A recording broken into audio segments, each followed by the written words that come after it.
Hi all.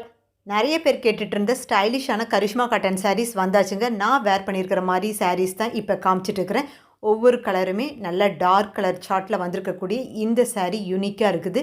Geometrical பேட்டர்னும் floral பேட்டர்னும் combine பண்ணி வந்திருக்கக்கூடிய இந்த சாரீஸ் நான் காமிச்சிட்ருக்கேன். டிஃப்ரெண்ட்டாக வேணும்னு நிறைய பேர் கேட்டுகிட்டே இருக்கிறீங்க. டிஃப்ரெண்ட்டாக இருக்கணும், யூனிக்காக இருக்கணும், எப்பவும் வர மாதிரி இருக்கிற டிசைன் இல்லாமல் கொஞ்சம் டிஃப்ரெண்ட்டாக வேணும்னு கேட்டுட்ருக்கிறீங்க. உங்களுக்காக தாங்க இந்த சாரீஸ் எல்லாம் எடுத்துகிட்டு வந்திருக்கிறோம். ரொம்பவுமே யூனிக்கான ப்ளவுஸ் கொடுத்துருக்குறாங்க. இந்த மெட்டீரியல் பார்த்திங்கன்னா 100% காட்டன். ரொம்பவுமே கம்ஃபர்டபுள் காட்டனாக இருக்கும். ரொம்ப புஸ்ஸுன்னு தூக்கிட்டு இல்லாமல் ரொம்பவுமே ஷட்டில்டாக இருக்கக்கூடிய இந்த சாரீ உங்களுக்கு வேணும்னா ஸ்க்ரீன்ஷாட் எடுத்து என்னோடய வாட்ஸ்அப் நம்பரில் புக் பண்ணிக்கோங்க. 999 இதனோட ரேட்டு. ரொம்பவுமே ஸ்டைலிஷான இந்த காட்டன் சாரீஸை சீக்கிரமாக புக் பண்ணி வாங்கிக்கோங்க. மெட்டீரியல் ரொம்பவுமே கம்ஃபர்டபுளாக இருக்கும். ஆஃபீஸ் வேர், அவுட்டிங்க்கு நீங்கள் வேர் பண்ணிட்டு போகிறதுனாலுமே இந்த மாதிரியான சாரீ உங்களுக்கு ரொம்பவுமே ஆப்டான சாய்ஸ். தேங்க்யூ.